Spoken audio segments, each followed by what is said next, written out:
Hello viewers, నమస్తే.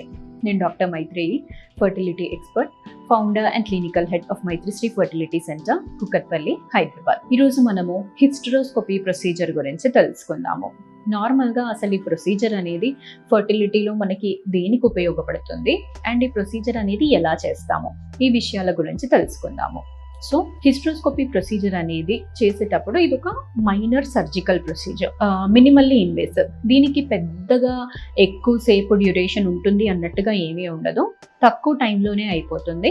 But హిస్టరోస్కోపీకి వెళ్ళే కన్నా ముందు చేసుకోవాల్సిన టెస్ట్లు అంటే సర్జికల్ ప్రొఫైల్ కంప్లీట్గా చేసుకోవాలి. మేజర్ సర్జికల్ ప్రొఫైలే చేసుకోవాలి. అంటే దాంట్లో complete blood picture, LFT, RFT, city, BT, different tests అనేవి ఉంటాయన్నమాట. అంటే ఈ పేషెంట్ అనేది ఎనస్థీషియాకి ఫిట్టా కాదా అనేది చూసుకోవడానికి. తర్వాత వచ్చేసి సేఫ్ సైడ్గా chest x ray, ECG, 2D eco ఇవి కూడా చేసుకుంటే ఐడియల్. ఎందుకు అంటే ఒకసారి మనము ఎనస్థీషియా ఇచ్చే కన్నా ముందే ఇవన్నీ చూసుకుంటే ఏమైనా ప్రాబ్లమ్స్ అనేవి ఉంటే కూడా బయటపడతాయి. సడన్గా మనము జస్ట్ ఈ టెస్ట్లే చాలు అని అనుకుంటే ఏమైనా మేజర్ హెల్త్ ప్రాబ్లం వచ్చే ఛాన్సెస్ అనేవి ఉండొచ్చు. ఎంత చిన్న ప్రొసీజర్ అయినా కానీ వాళ్ళకి మనం ముందుగానే ఈ టెస్ట్లన్నీ చేసుకోవాలి. ఎందుకంటే చాలామంది పేషెంట్స్కి ఈ 2D ఈకో ఇవన్నీ చేస్తున్నప్పుడు ఈవెన్ ఫర్ నార్మల్ ప్రొసీజర్ అయినా కానీ సడన్గా కొన్నిసార్లు హార్ట్ డిసీజ్ ఉంది అన్నట్టుగా బయటపడతాయి అన్నమాట. అందుకే ప్రతి పేషెంట్ని మనము ఏ రిస్క్ లేదు అన్నట్టుగా అనుకోవద్దు. ప్రతి పేషెంట్ని కరెక్ట్గా ఎవాల్యుయేట్ చేసుకోవాలి. సో ప్రొసీజర్కి వెళ్ళే కన్నా ముందు ఈ టెస్ట్లన్నీ కంపల్సరీగా చేయాలి. చేసిన తర్వాత ప్రొసీజర్ అనేది చేసినప్పుడు ప్రొసీజర్ బేసికల్లీ ఎటువంటి కేసెస్లో మనము అంటే దేనికి అవసరం పడుతుంది హిస్టరోస్కోపీ అంటే ఏంటి అంటే ఒక హిస్టరోస్కోప్ ఉంటుంది. అంటే ఒక ప్రోబ్కి ఒక కెమెరా అటాచ్ అయి ఉంటుంది. దాన్ని మనం గర్భాశయం లోపలికి పంపించి గర్భాశయంలో ఏం ప్రాబ్లం ఉంది అనేది మనం కెమెరాలో చూస్తాం. ఎందుకు చేస్తాం ఈ ప్రొసీజర్ అంటే కొన్నిసార్లు ఎండోమెట్రియం బాగా తిన్నున్నప్పుడైనా కానీ, లేదు అంటే ఎండోమెట్రియం బాగా తిక్కుంది, వీళ్ళకి ఇర్రెగ్యులర్గా బ్లీడింగ్ అవుతుంది, ఆర్ఎల్స్ మనం ఏమైనా ఎండోమెట్రియంలో పాలిప్ లాంటిది ఏదైనా చూస్తున్నామంటే ముద్దలుగా ఉంది ఎండోమెట్రియం అన్నప్పుడు, సో ఆ పాలిప్ అనేది తీయడానికి, పాలిపెక్టమీ చేయడానికి. నెక్స్ట్ వచ్చేసి గర్భసంచిలో ఏదైనా పొర ఉంది అన్నప్పుడు సెప్టమ్, ఆ సబ్ సెప్టమ్ అన్నా కానీ కంప్లీట్ సెప్టమ్ అన్నా కానీ, ఈ సెప్టమ్ అనేది ఉన్నప్పుడు మనం సేఫ్ సైడ్గా యూజువల్లీ ల్యాబ్ గైడెడ్ హిస్టరోస్కోపీ చేసుకుంటే బెటర్. ఎందుకంటే మనకు ఎట్ ద సేమ్ టైం పైనుంచి కూడా యూట్రస్ ఎలా ఉందనేది తెలుస్తుంది. సో బ్లైండ్గా కాకుండా ల్యాబ్ గైడెడ్ చేసుకుంటే మనం రిసెక్షన్ అనేది కరెక్ట్గా చేస్తున్నామా లేదంటే యూట్రస్ని ఏమైనా పంక్చర్ చేసే అవకాశం ఉందా అనేది తెలుస్తుంది. సో ఇలా వేరియస్ కేసెస్లో మనం హిస్టరోస్కోపీ అనేది సజెస్ట్ చేస్తాం. ఇంకొచ్చేసి కొందరికి ఏంటి అంటే గర్భసంచిలో అతుకులు అనేవి ఉంటాయన్నమాట, యాషర్మాన్ సిండ్రోమ్. సో ఈ అతుకులు అనేవి రిలీజ్ చేయడానికి కూడా హిస్టరోస్కోపీ గైడెడే చేస్తాము.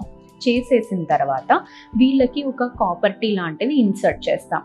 నెక్స్ట్ ఒకవేళ ఎడిషన్స్ ఫామ్ అయ్యాయి అంటే దాని చుట్టూ ఫామ్ అవుతాయి, అది తీసేస్తే అవి పోతాయి. సో అది అయిపోయాక మళ్ళీ హార్మోన్ రీప్లేస్మెంట్ థెరపీ అనేది కూడా ఒక 3-4 నెలలు అనేది పెట్టుకోవాల్సి వస్తుంది.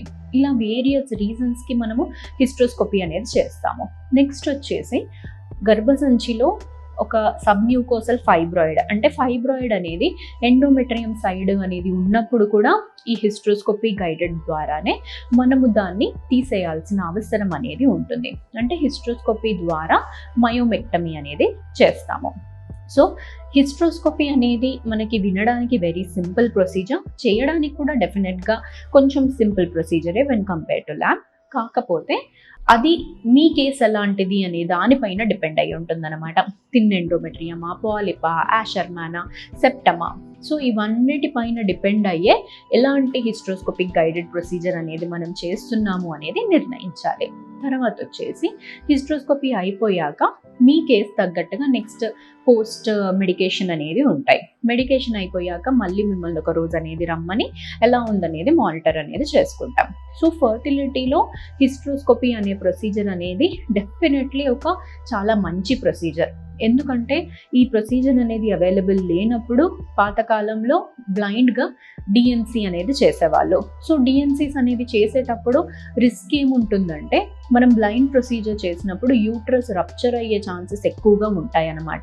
అదే మనం గైడెడ్ చేస్తున్నాము అంటే సో అలాంటి రప్చర్స్ అనేవి ఇక్కడ ప్రివెంట్ చేయొచ్చు. అండ్ హిస్ట్రోస్కోపీ అనేది కూడా చాలామంది ఏమనుకుంటారంటే అది ఈజీగా చేసేయచ్చు అని. కాకపోతే దానికి కూడా ఎక్స్పర్టీస్ అనేది కావాలి. ఎందుకంటే కొందరు ప్రోబ్ అనేది ఇన్సర్ట్ చేసేటప్పుడు యూట్రస్ రప్చర్ అయ్యే ఛాన్సెస్ అనేవి ఉంటాయి. సో ప్రాపర్గా ట్రైనింగ్, ప్రాపర్ ఎక్స్పర్టీస్గా అయిన తర్వాతనే ఇలాంటి హిస్ట్రోస్కోపీస్ అనేవి చేస్తే ఎటువంటి కాంప్లికేషన్స్ అనేవి లేకుండా ఆ ప్రొసీజర్ అనేది అయిపోతుంది. అండ్ తర్వాత అయినా కానీ మీకు ఫర్టిలిటీలో ఎటువంటి ప్రాబ్లమ్ అనేది లేకుండా ఉంటుందండి. అండ్ ఇన్ కేస్ హిస్ట్రోస్కోపీ అనేది మీకు సజెస్ట్ చేశారంటే డెఫినెట్లీ అదొక మంచి ప్రొసీజర్. దాన్ని మీరు చేయించుకున్నారంటే ఫర్టిలిటీ పాయింట్ ఆఫ్ వ్యూలో చాలానే అడ్వాంటేజెస్ అనేవి ఉంటాయండి. Thank you.